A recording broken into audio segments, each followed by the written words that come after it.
YCP TDP కంచుకోటని ఎప్పటికప్పుడు TDP కంచుకోట అయితే లేదు, ఈసారి వైసీపీ కంచుకోటని ఇలా అంటున్నారు కదా, మరి ఆ కంచుకోటని ఎంత స్ట్రాంగ్ అయితే గట్టిగా ఉంటున్నారు, ఎందుకంటే రెడ్డా కమ్మ అనే విధంగా ఉంది ఇక్కడ ప్రస్తుతం. మరి మీరు ఎలా పోటీ చేయడానికి సిద్ధంగా, మీకు అసలు ఇక్కడ ఏం పేరే లేదు కదా బీజేపీకి.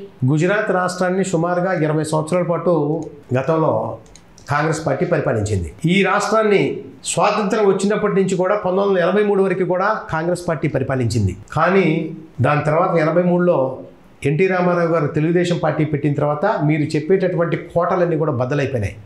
ఇవాళ అందరు గుండెల్లో గూడు కట్టుకున్నటువంటి ఒకే ఒక్క నాయకుడు ఈ దేశం మొత్తం కూడా ప్రధానమంత్రిగా మరలా కావాలి అని కోరుకుంటుని, ప్రతి రాష్ట్రంలో కూడా డబుల్ ఇంజిన్ సర్కారు కావాలి అని కోరుకున్నటువంటి ఒకే ఒక్క నాయకుడు నరేంద్ర మోదీ.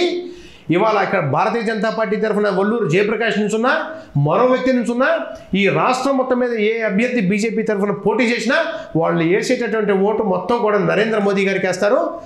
కంచు కోటలే కాదు, వారు ఎటువంటి కోటలు కట్టుకున్నా కూడా తునాతునకలు అయిపోతూ ఉన్నాయి. మనమే చూసాం.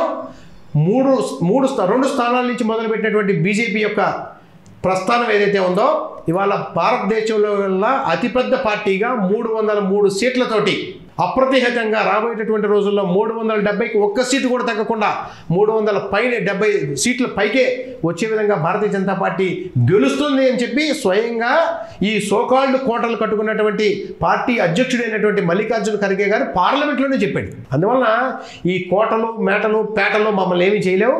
భారతీయ జనతా పార్టీ కార్యకర్తలు నడుము బిగించి రోడ్డు మీదకి వచ్చి పనిచేయటం మొదలుపెట్టిన తర్వాత ఈ కోటలన్నీ కూడా తునాతునకలైపోతాయి.